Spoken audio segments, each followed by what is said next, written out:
¿Qué tal, hermanos? Sean todos bienvenidos a esta cuarta entrega de esta miniserie documental titulada Cómo descubrí el misterio de la Trinidad. En esta cuarta entrega vamos a ver la segunda parte de lo que nos presenta el hermano José Luis Gómez acerca de los cambios que se fueron perpetrando en la Iglesia Adventista, el control por los testimonios, bueno, lo que venimos viendo, ¿no?, de la entrega pasada. Esperamos que esta entrega sea de bendición para ustedes. Le agradecemos a José Luis Gómez por su participación y queda la pregunta, ¿no?, que les voy a hacer antes de que comencemos con esto, y gracias a todos los que participan en el chat durante el estreno de este documental. Para nosotros es una bendición ver sus comentarios en el chat. Les voy a hacer una pregunta también a todos los que están en el chat y a todos los que vean este video después del estreno, para que la dejen en los comentarios. Esta es la cuarta parte, pero ¿será la última parte de esta miniserie? Bueno, eso se los preguntamos a ustedes. ¿Será la última parte? Está el deseo, está el plan de que nos podamos juntar Daniel Cúcaro, un servidor, José Luis Gómez y también el hermano Rogerio Bussi, para charlar sobre esto que hemos presentado en estas 4 entregas y aportar quizá algunos datos más para poder grabar, Dios mediante, una quinta parte participando todos juntos. ¿Qué les parece a ustedes? ¿Les gustaría que estemos respondiendo preguntas y acotando algunos datos más sobre este tema? Déjennos saber en los comentarios y en el chat qué les parece esta idea de hacer una quinta parte de esta miniserie. Bueno, vamos a ir entonces ahora sí a la parte de José Luis. Estén atentos porque realmente todos los datos que se presentan son imperdibles. Tanto esta presentación como la anterior no tienen desperdicio, así que esperamos que sea de bendición para cada uno de ustedes. Los leemos en los comentarios y los leemos en el chat. Comencemos entonces con el hermano José Luis. ¿Qué tal, Emmanuel? Como siempre es un placer poder compartir estos momentos contigo y con tus seguidores, y esperamos que la presentación, la segunda presentación de estos datos históricos que son desconocidos por la inmensa mayoría de los miembros de la Iglesia Adventista, puedan conocerlos y analizar las consecuencias que de ellos se derivan.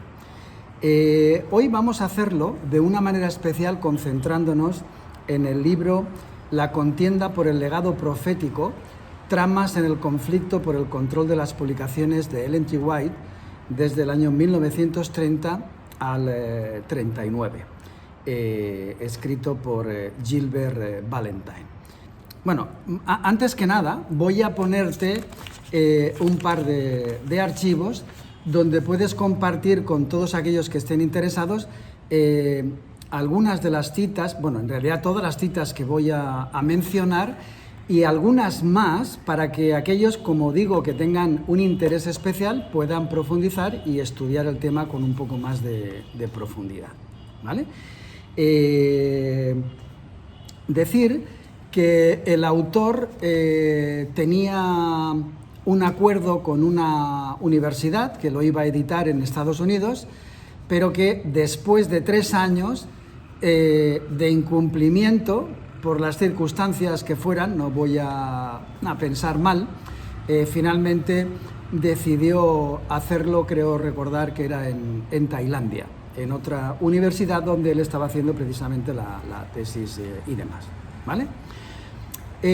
Para que no quede absolutamente ninguna duda de cuál es la intención de este historiador, al menos el libro se basa en una parte importante de la historia de la Iglesia Adventista, y que supuso un trabajo importante por parte de él de ir a las fuentes, revisar las minutas, los acuerdos, las actas, etcétera, etcétera, etcétera. Para mí es muy importante que entendamos este punto, en el sentido de que no es su intención, a pesar de los comentarios que vamos a ver que hace después acerca de Arthur G. Daniels, acerca de Williams A. Spicer y acerca de Wilcox, como digo, que no haya ninguna duda que no es su intención atacarlo, más bien todo lo contrario, ¿verdad? Y quisiera aclarar este punto antes de empezar propiamente la presentación de hoy.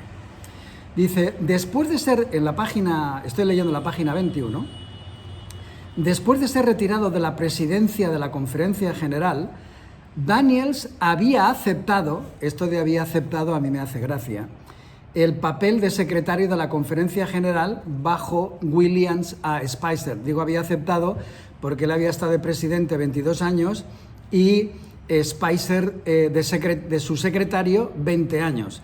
Y cuando, ahora veremos qué es lo que ocurre, aunque ya lo mencionamos en el capítulo anterior, a Arthur G. Daniels le cuesta el puesto la intervención especial de Jackson S. Washburn en las elecciones de 1922 y lo que hacen es simplemente cambiarse los puestos. Dice, sin embargo, durante bastante tiempo le resultó difícil no sentirse amargado por las tácticas de política, ojo al calificativo, calumniosa y la dañina campaña de desprestigio por parte de sus enemigos que precedió a la sesión de San Francisco de 1922. Panfletos con acusaciones falsas habían sido ampliamente distribuidos por Jackson S. Washburn, un pastor conservador de la Columbia Union, y había habido un intenso cabildeo abierto en su contra por parte de pastores fundamentalistas en la sesión. Aquí lo de pastores fundamentalistas, no sé si se refiere a Washburn o a Washburn y algunos otros colegas, luego lo veremos, que politizó el proceso y empañó a toda la sesión. Bueno, luego añade que es, con diferencia, la sesión de conferencia general más polémica que se dio a lo largo de la historia. Muy bien. Entonces, aquí queda perfectamente claro que, bajo su perspectiva, las acusaciones que se realizaron contra Arthur G. Daniels y que le costó el puesto eran completamente falsas, etcétera, etcétera, etcétera. No voy a poner mucho tiempo, pero sí que me parece importante aclarar este punto para que luego, cuando veamos los comentarios que hace extraído de actas y demás sobre Daniels y algunos de sus colaboradores, que tengamos claro que la intención del autor no es ni muchísimo menos atacarlo. ¿Vale? Leo. Jackson S. Washburn, 1863-1955, era un ministro adventista jubilado y él y su esposa eran amigos de Elena y de Jaime White. Cita su entrevista con Elena de White en Ottawa, Kansas, como el punto de inflexión de su vida. Fíjense ahora lo interesante de los datos que dice. Se convirtió a través de John Neville Andrews a los 11 años. Fue bautizado por James White a los 12 y comenzó a predicar el adventismo a los 21. Conocía muy bien su Biblia en más de un sentido. En 1918 podía recitar Apocalipsis, Romanos, Santiago y Segunda de Pedro. Para 1948, es decir, 30 años después, había memorizado todo el Nuevo Testamento y estaba comenzando con Isaías. Estos datos bibliográficos para mí no tienen desperdicio, porque conecta a Washburn con Elena White, con su marido y con nada menos que con John Neville Andrews. Conocía de primera mano Washburn los comentarios y la teología, no solo de Elena White, sino de los pioneros. Él era uno de esos pioneros, digamos, en transición. En 1921, yo tengo la carta, pero está en inglés, si alguno de tus colaboradores lo desea, la puedo compartir con ellos, con mucho gusto. Escribió una carta a F.M. Wilcox denunciando la aceptación de la doctrina de la Trinidad como un serio revés para la Iglesia. Wilcox fue el primer responsable de introducir la palabra Trinidad en las creencias fundamentales de la Iglesia. Y tengo que añadir que eso se hizo absolutamente sin ningún voto. Y si no recuerdo mal, fue en 1931. Este hermano era uno de los editores de la Review and Herald, y por su cuenta, sin contar con la aprobación, ningún voto ni nada, simplemente puso el voto en la revista, puso el principio. Y es la primera vez que aparece la palabra Trinidad en nuestra denominación. Muy bien. Dicho esto, para que quede constancia de que no hay ningún ensañamiento personal contra A.G. Daniels, todo lo contrario, vamos a tratar de resumir lo máximo posible el tema. Parte del problema era que, si bien tanto A.G. Daniels, presidente, estoy leyendo la página 48, en el momento de la muerte de Ellen G. White, como Williams A. Spicer, su sucesor, en 1922, tenían alguna idea del tipo de material inédito, personal y altamente sensible en los archivos de la bóveda. Tenían solo una idea vaga.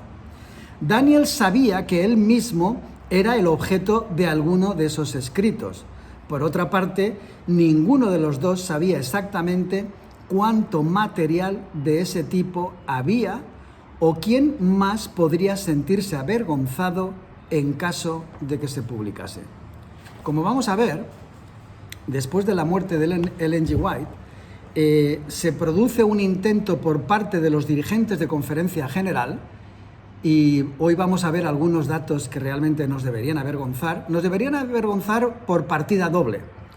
Una por los hechos en sí y la otra por el desconocimiento y porque se sigue haciendo ojos cerrados a la realidad, ¿verdad? Dice, de acuerdo con una fuerte tradición familiar, se ejerció una intensa presión sobre Williams Clarence White para que firmase el acuerdo mutuo de 1916 con posibles veladas amenazas si no lo hacía. Es decir, cuando muere Elena White, los dirigentes de Conferencia General intentan por todos los medios bloquear cualquier publicación de los escritos de Elena White. Y la familia White eran los testaferros, ¿vale? Y ahora veremos la articulación de cómo llevaron a cabo sus planes, ¿vale? Lo que está claro es que no querían, bajo ningún concepto, que esos escritos de la profetisa, salieran a la luz. En efecto, debido a las extremas exigencias financieras, el testamento, como observa Nix, había sido en gran medida abrogado legalmente. En efecto, el estate había sido vendido a la Conferencia General, que tenía los recursos para pagar a los acreedores miembros de la Iglesia.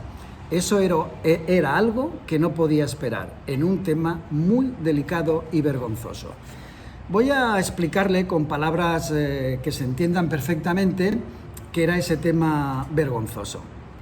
Elena White, durante su ministerio, financió de su propio bolsillo instituciones, hospitales, universidades, centros educativos, centros de salud, ¿vale? Y lo hacía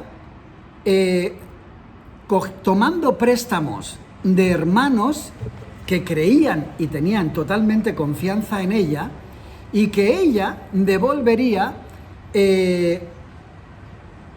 a través de lo que aquí llaman las regalías. Es decir, en español esa es al menos en España no es una expresión conocida, ¿vale?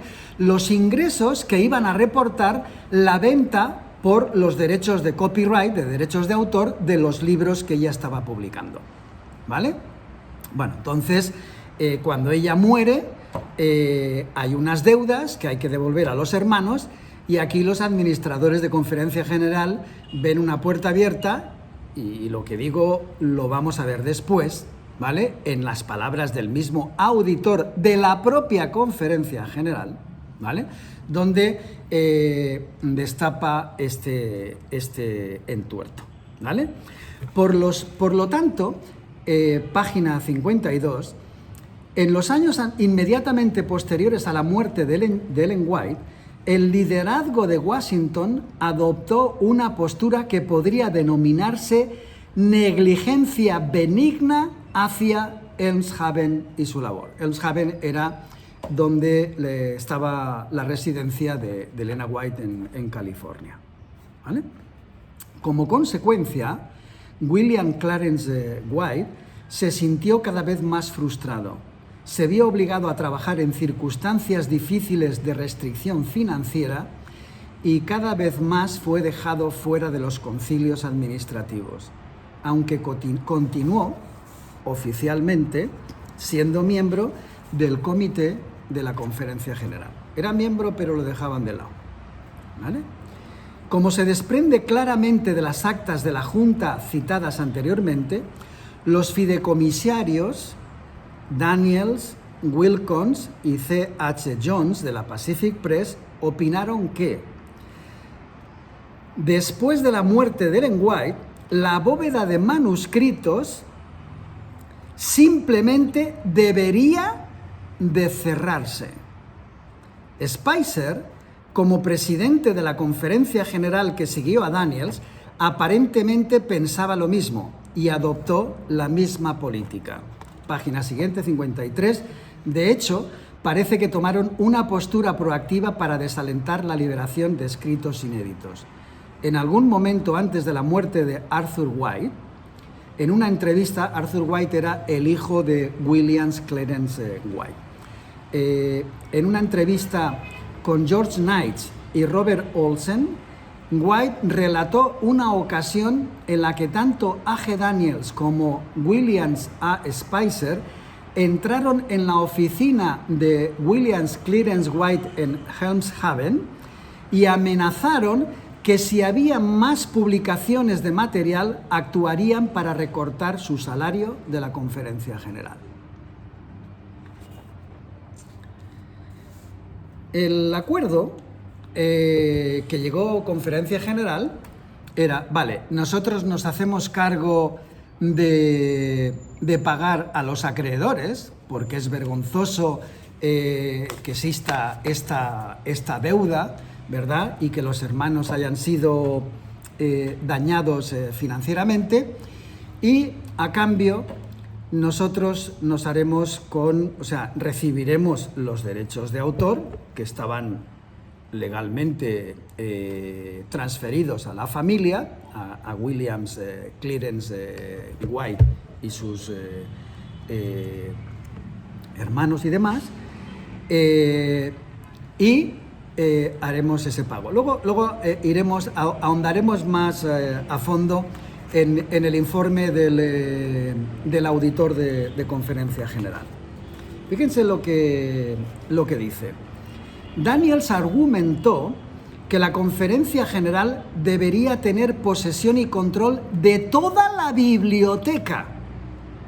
Posesión y control de toda la biblioteca. No había nada parecido, dijo, en ningún otro lugar de la denominación, así como los materiales de la bóveda y otras propiedades del estate, como las placas de impresión.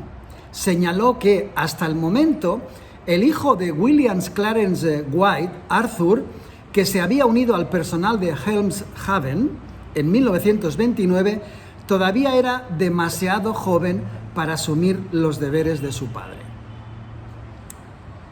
Miren, a mí esto me parece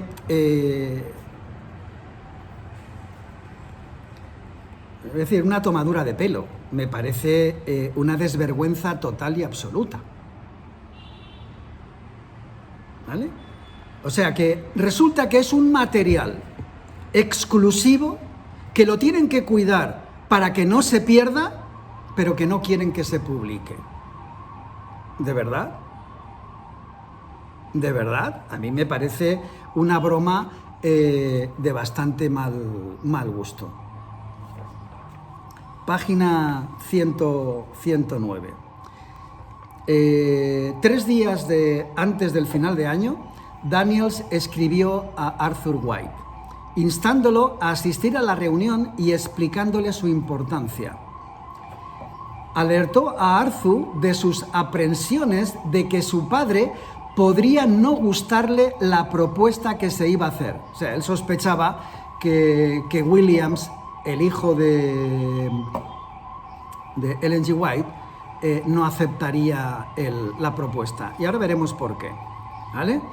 Tengo algunos temores, cita literalmente, de que su padre se sienta algo intimidado con respecto a algunos detalles del acuerdo, le escribió, señalando que se les estaba extendiendo la oportunidad de considerar cuidadosamente el acuerdo y proponer cambios que si le parecían esenciales o necesarios. Quiero que todos los arreglos se perfeccionen y resuelvan mientras su padre esté vivo, pero, por supuesto, quiero su aprobación total, agregó. Pareciera claro que Daniel sabía que William Clarence White necesitaría ayuda para poder aceptar los nuevos acuerdos que se estaban proponiendo. Y esta ayuda Daniels estaba tratando que fuera a través de su hijo. Vamos a ver quién era William Clarence White, para ponerlo en contexto y saber con más detalle de qué estamos hablando, ¿vale? William Clarence White nace en 1854 y vive hasta 1937. Supongo que Manuel estará pasando las presentaciones. En Mensajes Selectos, tomo 1, en la página 62, como saben depende de la edición, párrafo 1, párrafo 3 y párrafo 4, hay unas citas de Ellen G. White que son más que aclaradoras. Dice: también se me mostró que mi hijo William Clarence White debía ser mi ayudante y consejero, y que el Señor colocaría sobre él el espíritu de sabiduría y ecuanimidad.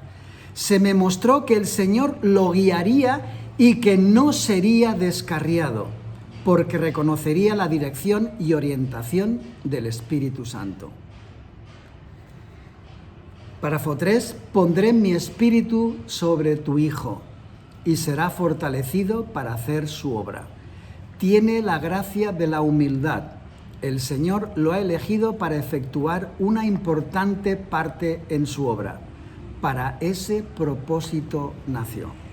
Yo no tengo tiempo de entrar a comentar estos párrafos, pero les rogaría, les sugiero, que luego con más tiempo, como la conferencia se va a grabar, que vayan y revisen estas citas y mediten en ellas. En el párrafo 4 de la misma página de Mensajes Selectos, tomo 1, este mensaje me fue dado en 1882 y desde entonces he estado segura de que la gracia de la sabiduría le fue dada. Más recientemente, en un periodo de perplejidad, el Señor dijo: te he dado a mi siervo William Clarence White y le daré juicio para que sea tu ayudante. Le daré habilidad y entendimiento para que proceda sabiamente. Volvemos al libro. Página 113. La reclamación de las regalías por el White Estate era un principio muy importante para White, para William Clarence White, y era fundamental para su contrapuesta. Bueno, aquí el autor, yo he puesto ahí las páginas escaneadas, no he querido pasarme, en fin, les recomiendo que compren el libro porque además es muy económico, ¿vale? y lean todo el libro y toda la biografía y lo que realmente ocurrió en ese periodo, ¿vale? Aquí hay un conflicto de intereses. Conferencia General, queriéndose hacer con los derechos de autor, con los ingresos por la edición de esos libros, no queriendo que se publicara absolutamente nada más, ¿vale? Y que en todo caso lo que se fuera a publicar debía ser con el consentimiento de Conferencia General. Es decir, Conferencia General se iba a poner a sí mismo como el censor del reino, ¿vale? O sea, aquí el filtro va a ser lo que nosotros digamos. Vosotros no podéis publicar nada sin nuestro consentimiento. Nosotros tenemos los derechos y el control total y absoluto, ¿vale? Bueno, en este conflicto de intereses, dice, la reclamación de las regalías de los ingresos por el White Estate era un principio muy importante para White y era fundamental para su contrapropuesta. Creía que el control sobre tales recursos financieros era vital para que el White Estate pudiese funcionar como una entidad genuinamente independiente, más allá del control de la Iglesia. No olvidemos, ¿vale?, que Elena White había escrito duras palabras y grandes críticas, tanto en privado como en público, contra estos mismos dirigentes, ¿vale?, que ahora intentaban coartar la publicación y que no se supiera nada de estos escritos inéditos, ¿verdad? En términos de comportamiento organizacional, el control de las finanzas hubiese establecido a la organización sobre su propia base de poder sustancial y le habría dado una autonomía efectiva. Parece que la gente de la Conferencia General también se dio cuenta de eso y temía que permitir que la organización pudiese controlar completamente sus propios ingresos y gastos, lo cual la convertiría en una organización, página 114, paraeclesiástica separada, le daría a la Conferencia General poco margen para controlar su trabajo si en el futuro su independencia se convirtiese en un problema. Esto es lo que dice el autor, que antes defendía a Arthur G. Daniels de los ataques de Washburn, que, como recordarán en el primer capítulo, se producen precisamente cuando organiza esa conferencia bíblica en 1919 en secreto y además prohíbe que se hagan públicas las deliberaciones de tal congreso, ¿vale? En las consideraciones estructurales organizacionales, la cuestión del control de los recursos financieros es de fundamental importancia para establecer una posición de poder. En ese tema central, William White claramente perdió la contienda. Los ingresos generados por las publicaciones continuarían siendo controladas por la Iglesia a través de la Conferencia General. Página 129, último párrafo. Después de adoptar el nuevo documento operativo de 6 pasos, los fideicomisarios dirigieron su atención a la acumulación de publicaciones de manuscritos no aprobadas y al amplio recurso de documentos de estante ya preparados. Es decir, hasta lo que estaba preparado no lo querían que se publicara. En una acción que demostró que el control de la Conferencia General es efectivamente completo, cualquiera que fuese la forma de palabras que se estuvieran utilizando en el artículo 5, los fideicomisarios acordaron retener de la circulación cualquier documento sobre el cual pudiese haber una duda, y no promover ningún documento hasta que hubiesen recibido la aprobación y recomendación de los oficiales de la Conferencia General, como se había esbozado. No podía estar más claro. Ahora viene el segundo capítulo. Cuando muere William Clarence White, que era el que se había opuesto con alma y cuerpo a estos acuerdos mafiosos por parte de Conferencia General, y lamento que si alguien se siente herido por esta expresión, ¿verdad?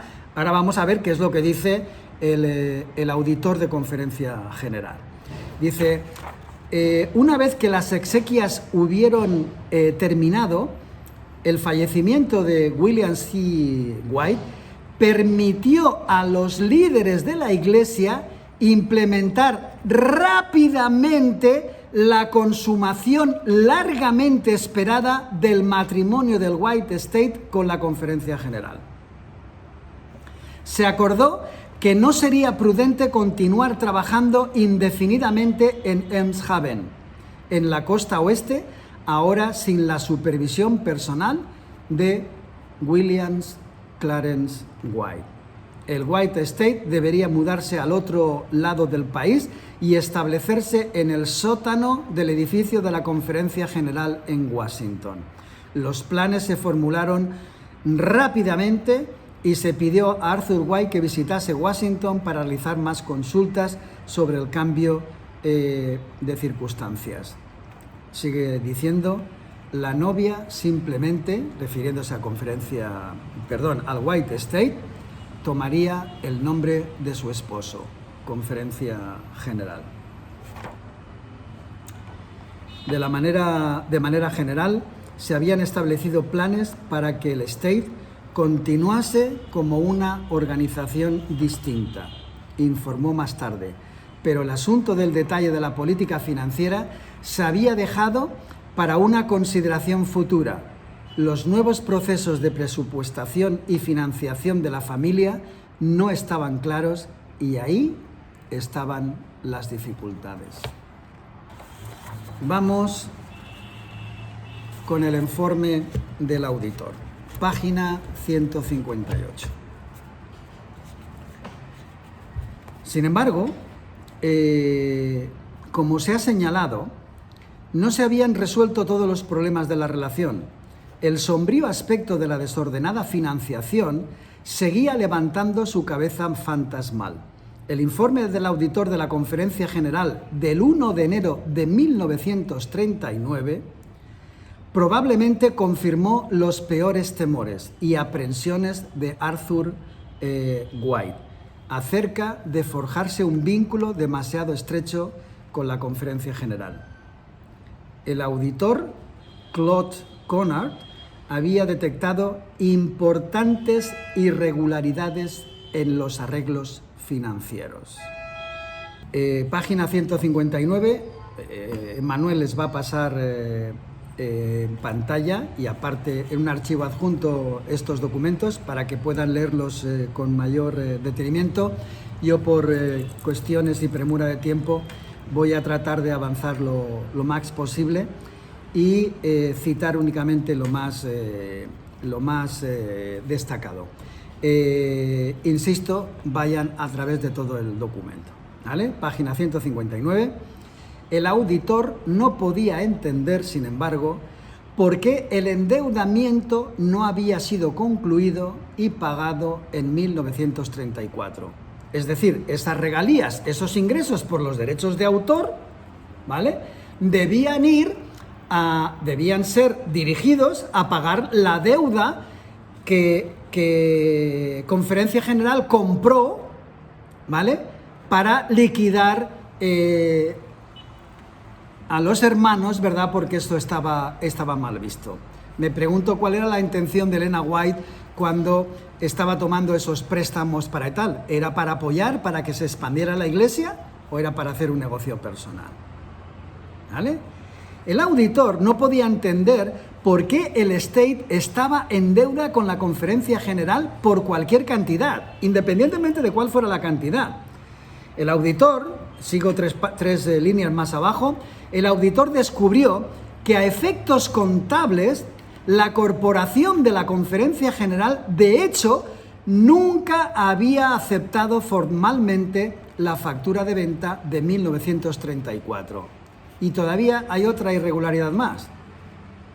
Conferencia General cobraba un interés del 3% a las instituciones de la Iglesia, cuando tenía que hacer algún préstamo. En este caso, el interés cargado no fue del 3%, sino del 4%, que a lo largo de 22 años supusieron unos intereses que hacía que la deuda no se zanjara, ¿verdad? Los fideicomisarios nunca habían sido informados y nunca se habían presentado declaraciones anuales. Otra más.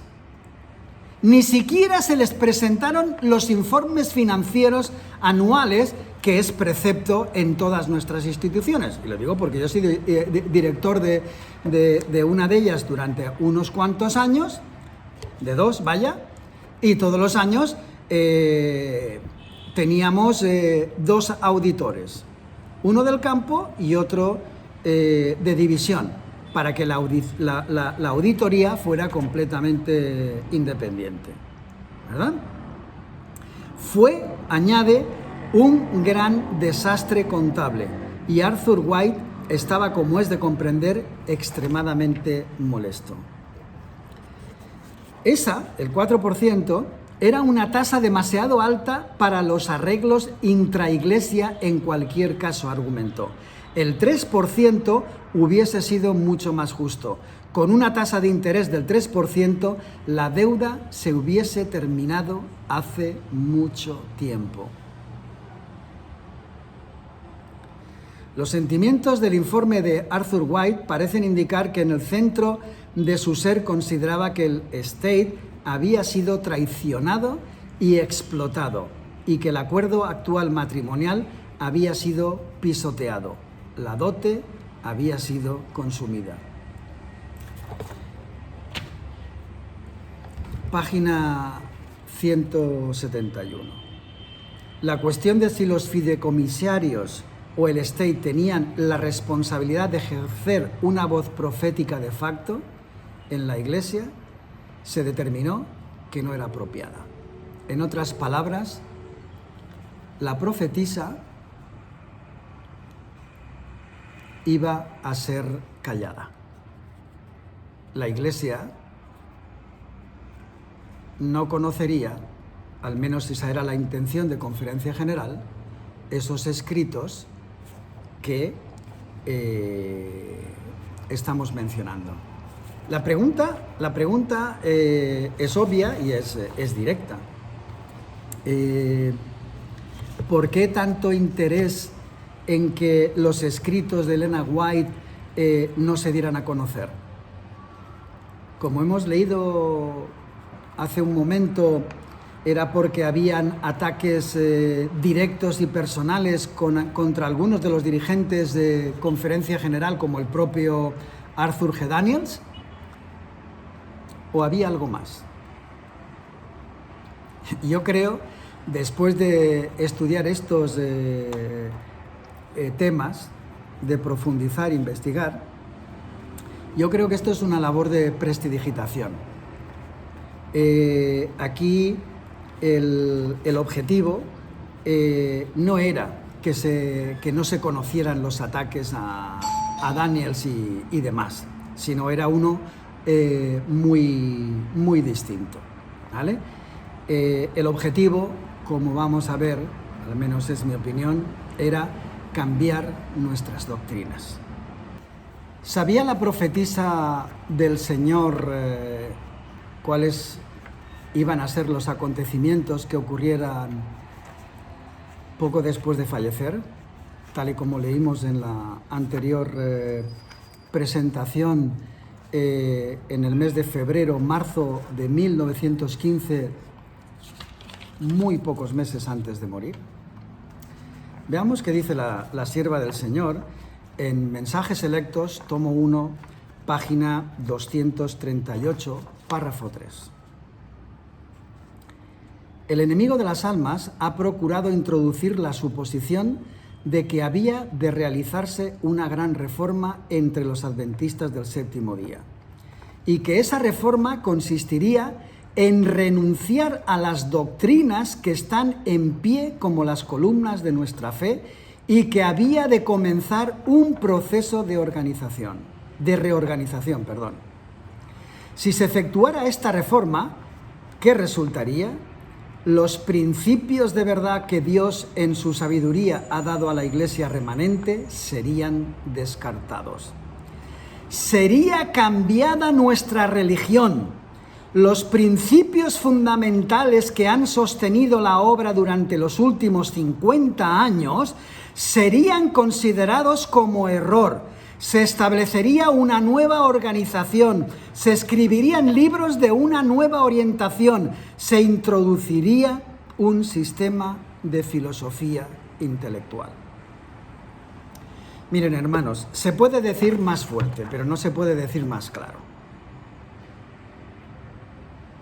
Revisen lo que decían los pioneros, revisen lo que predicaron los pioneros durante esos 50 años.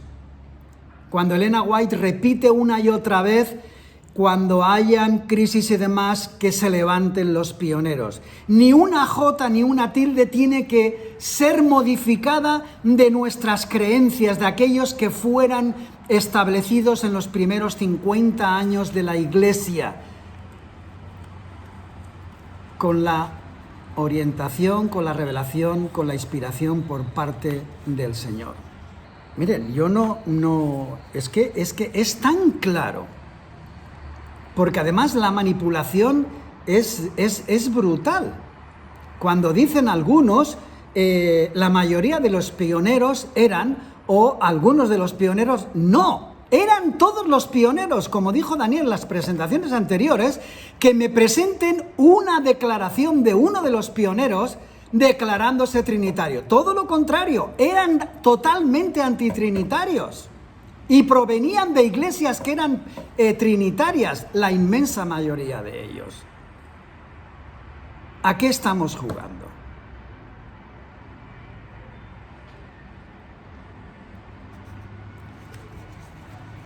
Voy a leerles algunas citas de historiadores, de los historiadores más relevantes de la Iglesia Adventista. Barnes, 2006. El desarrollo de la doctrina de la Trinidad demuestra que algunas veces cambios doctrinales requieren el paso de una generación. Para los adventistas del séptimo día, costó más de 50 años, más de 50 años, que la doctrina de la Trinidad se convirtiera en norma. Claro, tenían que morir todos los pioneros. Tenían incluso que morir aquellos que habían estado en contacto, que habían sido bautizados y que habían sido adoctrinados por los propios pioneros. Había que borrar todo rastro de la historia. Esta declaración que voy a leer a continuación sería suficiente para que la inmensa mayoría se pusiera de rodillas y pidiera la dirección del Espíritu Santo, el Espíritu de Cristo. Fíjese lo que dice George Knight, profesor en Andrews University. Declaración de 1993. La mayoría de los fundadores de la Iglesia Adventista del Séptimo Día no podrían unirse hoy a la Iglesia si tuviesen que suscribir las creencias fundamentales de la denominación. Más específicamente, la mayoría no podría estar de acuerdo con la creencia número 2 que trata de la doctrina de la Trinidad. Pueden seguir leyendo la declaración. ¿De verdad? ¿De verdad? Resulta que ahora Elena White, su marido Jaime White, John Nabiels Andrews, Lockbrook, Wagoner, etcétera, etcétera, etcétera, etcétera, hoy no podrían ser bautizados en la Iglesia Adventista sencillamente porque no comulgan o no comulgaban o no comulgarían con lo que estamos predicando hoy. Ahora, eso sí, nos dicen los intelectuales miren a ver qué intelectuales, miren a ver qué doctores en teología, que es que la luz, el conocimiento es progresivo. Evidentemente es progresivo siempre y cuando no vaya en contra de las bases fundamentales que establecieron los pioneros y la propia Elena White ratificó. ¿Vale? Esta otra declaración, es ya el no va más, como decimos en España. La firman Wyden, Moon y Reeve, los autores del libro La Trinidad, The Trinity, el original en inglés. Son 3 profesores de la Universidad de Andrews, ¿vale? Algunas de las cosas que dicen en su libro no tienen desperdicio. Para empezar, la portada es una triqueta, que es el símbolo 666 y que data antiguamente de los celtas, ¿vale? Pero bueno, independientemente de eso, fíjense lo que dicen, no lo pueden decir más claro. O los pioneros estaban equivocados y la Iglesia actual está en lo correcto, ¿atienden bien? O los pioneros estaban en lo correcto y la actual Iglesia Adventista del Séptimo Día ha apostatado de las verdades bíblicas. En esta declaración estoy al 100% de acuerdo con ellos. O los pioneros estaban equivocados y la Iglesia actual está en lo cierto, o los pioneros estaban en lo correcto y nosotros hemos apostatado, estamos en apostasía en contra de las verdades bíblicas. En fin, no voy a seguir leyendo. Por cierto, hay una declaración, ahí lo tienen en el documento que en Manuel les estará pasando. Dice, el penúltimo párrafo, dice: aunque James White se oponía a la Trinidad, no creía que Cristo fuera inferior al Padre. Eso también lo tenían claros los pioneros, ¿vale? Que se les acusa de cosas que no tienen absolutamente nada que ver, ¿vale? Aquí nadie pone en duda la divinidad de Cristo Jesús. Ninguna, absolutamente ninguna. Es nacido del Padre. Y por tanto, si es nacido, tiene su misma naturaleza. Y además, según declara Juan, Dios le dio y lo hizo exactamente igual a él. No se limitó absolutamente en nada.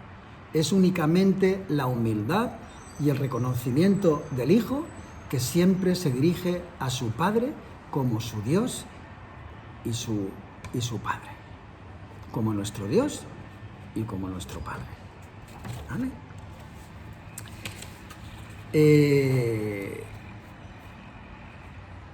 ¿Tiene sentido el hackeo que se realizó al White State por parte de estos hackers?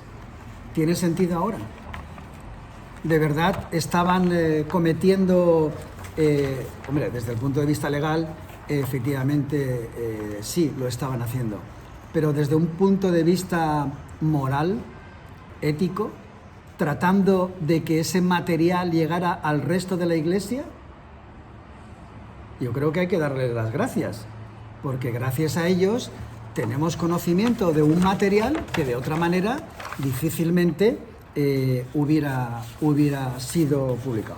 Miren, le voy a leer, podría hacerlo, pero la intención de estas 2 presentaciones es centrarnos en datos históricos, no en datos teológicos.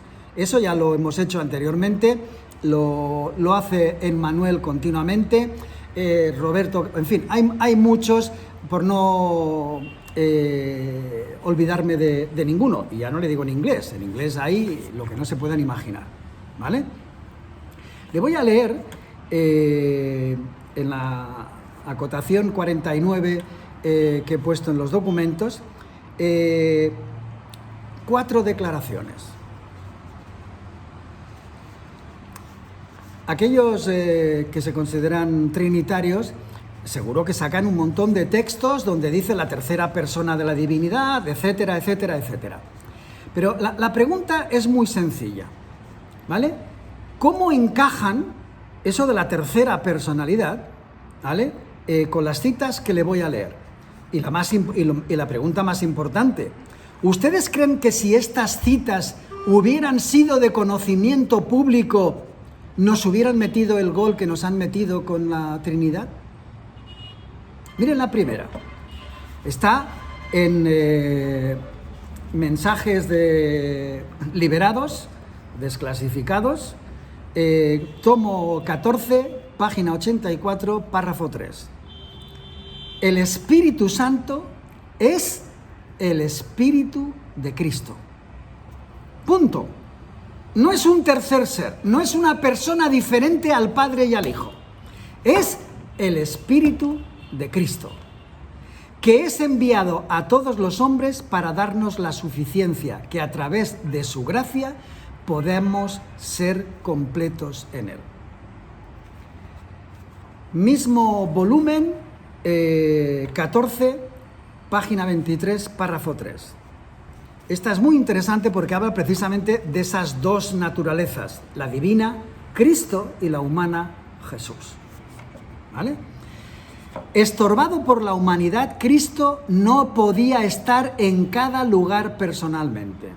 Por lo tanto, para ventaja de ellos, los discípulos, Él debería abandonarlos para ir a su Padre y enviar el Espíritu Santo. ¿Quién es el Espíritu Santo? Su Espíritu, para ser su sucesor en la tierra. El Espíritu Santo, para que no quede absolutamente ninguna duda, es Él mismo desvestido de su personalidad humana e independiente de ella. Yo pregunto, hay una pregunta que suele hacer cuando el estudio del Parácletos, ¿verdad? Que Juan es el único que utiliza la expresión Parácletos, y lo hace, evidentemente, en el Evangelio de Juan y en las epístolas de Juan. Entonces, si es el único que utiliza la palabra Parácletos, la explicación no tiene vuelta de hoja, sobre todo cuando dice, y si alguien hubiere pecado, Parácletos, abogado, tenemos para con Dios el Padre a Jesucristo. No hay una tercera, es el mismo. Es el mismo. ¿Vale? La pregunta es, si el Espíritu Santo es un ser diferente del Padre y el Hijo, ¿por qué tenía Jesucristo, que ascender y presentarse delante del Padre para que viniera el otro? Es que es de una lógica tan aplastante que no merece un estudio teológico en profundidad para entenderlo, ¿vale? Si la condición era que el Padre, que Jesucristo tenía que presentarse al Padre y entonces enviar su Espíritu, evidentemente el Espíritu Santo no es otro que Él mismo, desvestido de su personalidad humana, es decir, el Espíritu de Cristo que recibe a la vez de su Padre y que nosotros recibimos del Padre a través de Cristo. ¿Vale? Él se representaría a sí mismo como presente en todos los sitios por su Espíritu Santo, porque todo lo que proviene del Padre y del Hijo es santo, por eso su Espíritu es santo, como Él omnipresente. Ahora sí, sin ser limitado por su presencia física, podía estar en todas partes de nuestros corazones. Queremos el Espíritu Santo, que es Jesucristo. Queremos el Espíritu Santo, que no es ningún otro, que es Jesucristo.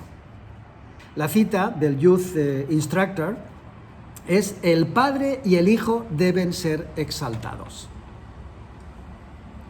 Si el Espíritu Santo es un Dios, y además es igual y coeterno con el Padre y el Hijo, ¿por qué no debe ser adorado? Que por cierto es lo que dicen estos tres autores de la Universidad de Andrews en el libro La Trinidad. Y además tengo que decir que en este caso, claro, tienen razón. Si el Espíritu Santo, si el Padre es Dios, el Hijo es Dios y el Espíritu Santo es Dios, y son coeternos y son coiguales, entonces ¿por qué no el Dios, el Espíritu Santo, no puede ser adorado?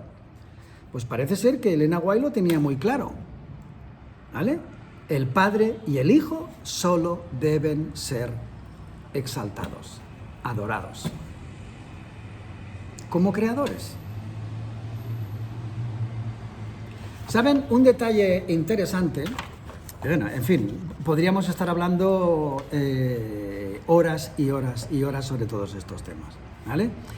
En Manuscript Release, que significa en inglés, la traducción al español sería manuscritos liberados o desclasificados, algo que ha sido antes bloqueado, que ha sido puesto bajo cerrojo, es cuando se desclasifica, ¿vale? En inglés van por 21 libros, 21 tomos, y más 6 que son de un tamaño más pequeño. ¿Saben cuántos hay editados en español? 6. Y disponibles en la biblioteca, en internet y demás, solo 3. Revisen cuál es la membresía que habla español entre Interamérica y Sudamérica y comprobarán que es mucho mayor que la de en inglés. ¿De verdad? Con los medios actuales no se podía haber hecho un esfuerzo para que este material de incuestionable valor fuera a parar a los hermanos? Yo personalmente le tengo que dar las gracias a los hackers, y pueden ir a la presentación anterior y leerla, o incluso ahora la habrá pasado también en Manuel, para que lo vean. Mire, le voy a pasar otra, que es la cita 50, ¿vale? Ahí hay una comparación de la deidad y la Trinidad en la Biblia y en los testimonios. Curiosamente, el Espíritu Santo, llamado un ser, no aparece ninguna vez en la King James Version ni en los testimonios. El Espíritu Santo, llamado un Dios, no aparece ni una sola vez en la King James Version ni en los testimonios. El iluminado de Leroy Eric Froome, que se tuvo que ir a proveer de material fuera de la iglesia entre los paganos, ¿verdad? No se enteró que en los escritos de Elena White había nada más ni nada menos que más de 37.000 citas al Espíritu Santo. Según él, prácticamente, excepto alguna referencia invaluable, claro, esas que puso él de la tercera persona de la divinidad, no había nada. ¿Vale?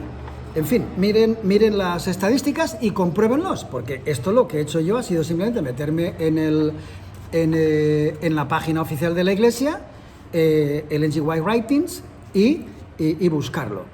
Sin embargo, Dios el Espíritu Santo no aparece ninguna vez, Dios el Espíritu ninguna vez, Dios el Hijo ninguna vez, Dios en 3 personas ni una sola vez, Trinidad ni una sola vez, Dios triuno ni una sola vez, coigual ninguna, coeterno ninguna, consustancial ninguna, primera persona ninguna. Tenía razón Elena White cuando decía que filosofías serían introducidas en la Iglesia que cambiarían nuestra religión. Yo creo que sí. Yo tengo en mi perfil de WhatsApp, tengo una foto, una ilustración que me parece, desde el punto de vista artístico, me parece preciosa, que es el rostro de una mujer dibujado con plantas y con una mariposa. Y el texto, que para mí es ilustrativo. Dice, no todos los ojos cerrados duermen, ni todos los ojos abiertos ven. Parafraseando, evidentemente aquí en la cuota 52, les pongo algunos de los versículos que en la Biblia, según mi programa, son 39 versículos, y solamente en Apocalipsis 1, 2, 3, 4, 5, 6, 7 y 8 veces, ¿vale? Donde dice, el que tenga oído, oiga lo que el Espíritu dice a las iglesias. Yo pensaba, estoy tratando no solo de utilizar la historia, sino el sentido común que les haga reflexionar, porque créanme, sigo escuchando presentaciones de hermanos trinitarios, porque no acabo de entender cómo abrirles la mente y que entiendan que esto no tiene nada que ver con... Pero es que además me parece una sencillez. Bueno, yo estuve varios años, o sea que en parte sí que lo entiendo, ¿vale? Para mí, que he reflexionado bastante sobre el tema, hay un paralelo entre la crisis sanitaria que hemos vivido estos años recientes atrás. No voy a citar nada específicamente, ya me entienden, porque no quiero que le cierren el canal a Emmanuel, ¿verdad? Pero que es una reflexión que yo me hacía entonces, ¿no? Recuerdo una vez con un primo mío que le decía, escucha, ¿tú sabes la cantidad de científicos de prestigio universal, premios Nobel de medicina, premios Nobel de diferentes disciplinas, que están diciendo lo contrario de la versión oficial? Y él, con muy buen criterio, me dijo, sí, pero yo no soy científico. Ahora viene un científico y me dice una cosa, y viene otro científico y me dice lo contrario. Yo, que no lo soy, ¿cómo sé quién tiene razón? Yo le dije, es muy sencillo. Es muy sencillo. Porque los científicos que mantienen la versión oficial no dejan que los otros se enfrenten a ellos en coloquios oficiales donde cada uno pueda expresar la ciencia y en qué se basan para llegar a esas conclusiones. Me siguen, ¿verdad? Creo que me explico correctamente. No verán nunca un debate honesto. Yo he visto varios debates, sí, sobre la Trinidad, pero siempre con trinitarios presentes, nunca con antitrinitarios.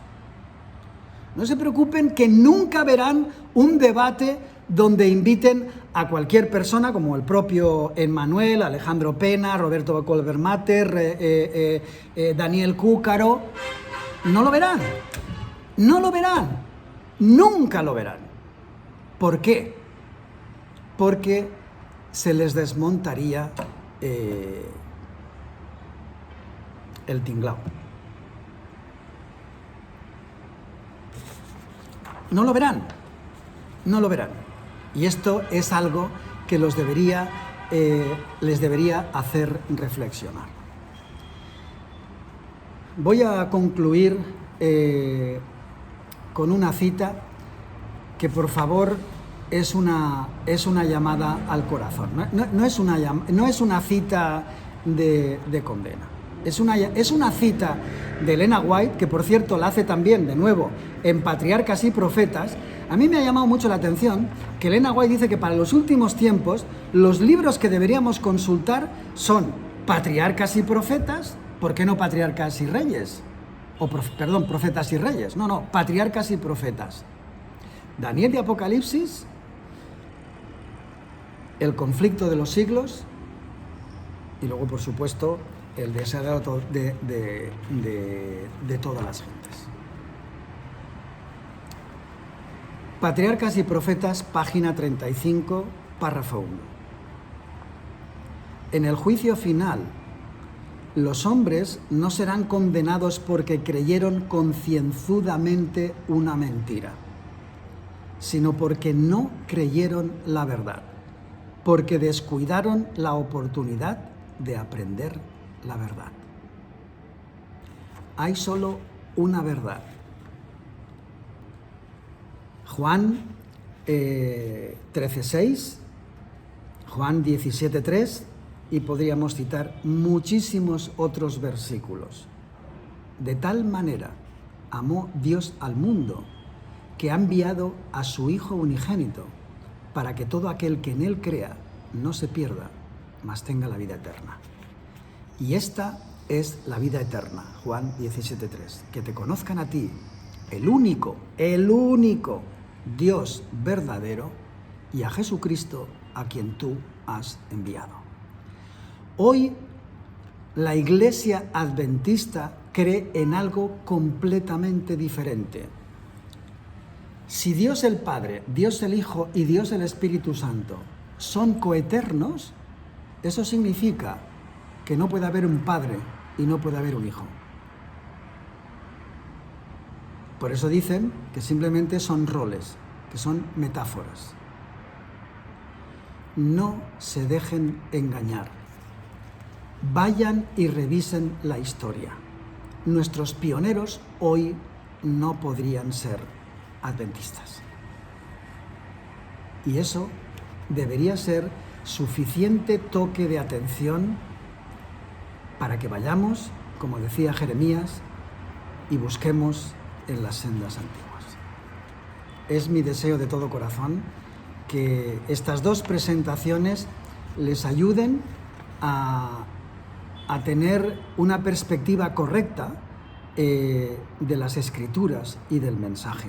No me crean a mí, por favor, ¿vale? Yo he hecho la labor de investigador, en primer lugar para mí, porque me surgieron dudas y decidí, como los bereanos, estudiar y llegar a las conclusiones. Y ahora las comparto con ustedes con el deseo de todo corazón de que les sirva para poder ayudarles a encontrar la verdad. Es mi deseo de todo corazón para todos ustedes. Muchas gracias. Muchas gracias, José Luis, gracias por tu tiempo, gracias por todo este material que se ha puesto a disposición. Ya saben, todos los que están viendo este video, ya sea en el estreno o lo estén viendo posteriormente, sepan que en el enlace que ustedes ven en la pantalla, en el código QR, en el enlace, que es el mismo enlace que presentamos para la presentación de Daniel Cúcaro en las presentaciones anteriores, están todos los documentos que me proporcionaron tanto Daniel Cúcaro como José Luis Gómez, incluso el artículo de José Luis Gómez titulado El paradigma trinitario en la Iglesia Adventista, que ese es el resumen básicamente de todo lo que él está presentando aquí. Está disponible en PDF también en ese mismo link, así que en ese mismo enlace ustedes pueden encontrar todo el material complementario de estas 4 entregas y queda pendiente para ustedes, los que nos han dejado los comentarios en el chat, se lo agradecemos, y los que nos dejen los comentarios en el video posteriormente del estreno, se lo agradecemos también. ¿Qué les parece a ustedes que preparemos una 5ª entrega con una participación de varios, ¿no? Daniel Cúcaro, el hermano José Luis Gómez, el hermano Rogerio Bussi y un servidor, charlando sobre estas cuestiones y aportando unos datos más, respondiendo algunas preguntas? ¿Qué les parece a ustedes una 5ª parte de esta serie? Bueno, nos dejan saber en los comentarios. Para nosotros fue un placer poder compartir esto con ustedes y esperamos también que ustedes puedan colaborar con nosotros. Obviamente que agradecemos sus oraciones, estamos agradecidos, sabemos que hay mucha gente orando por nosotros, pero también queremos pedirle que ustedes puedan compartir estos videos, esta serie, con sus amigos, con sus conocidos. Yo voy a dejar en mi canal, voy a dejar una lista de reproducción, ¿sí? Ustedes cuando van a cualquier canal de YouTube hay una sección que dice videos, otra sección que dice en vivo, otra sección que dice listas de reproducción, si es que el creador ha armado listas de reproducción, ¿no? Entonces, el creador de contenido me refiero, ¿no? Esa palabra se utiliza así en la jerga. Si el creador de contenido creó una lista de reproducción, ustedes van a encontrar ahí que en un solo link pueden aparecer varios videos. En mi canal yo creé una lista de reproducción titulada El misterio de la Trinidad. Y ahí aparecen estos 4 videos, ¿sí? Y si es que hacemos un 5º va a aparecer también ahí. Entonces es muy fácil que ustedes puedan compartir todos los videos a la vez. No es que tienen que ir uno por uno. Y a veces entramos al canal y no los encontramos. Hay gente que por ahí no sabe usar el buscador, etc. Pero en mi canal van a listas de reproducción y ahí aparece una lista de reproducción. Hay varias, ¿sí? Pero una se titula El misterio de la Trinidad. Pueden compartir ese link y ahí van a estar los 4 videos y si hubiera un quinto, los 5 videos de esta miniserie documental. Esperamos que haya sido de bendición para todos ustedes. Les agradecemos por habernos acompañado y les agradecemos también sus oraciones y que puedan compartir este video. Y Dios mediante, nos estaremos viendo en una próxima entrega sobre este tema de la Trinidad que es tan importante para cada uno de nosotros como adventistas del séptimo día.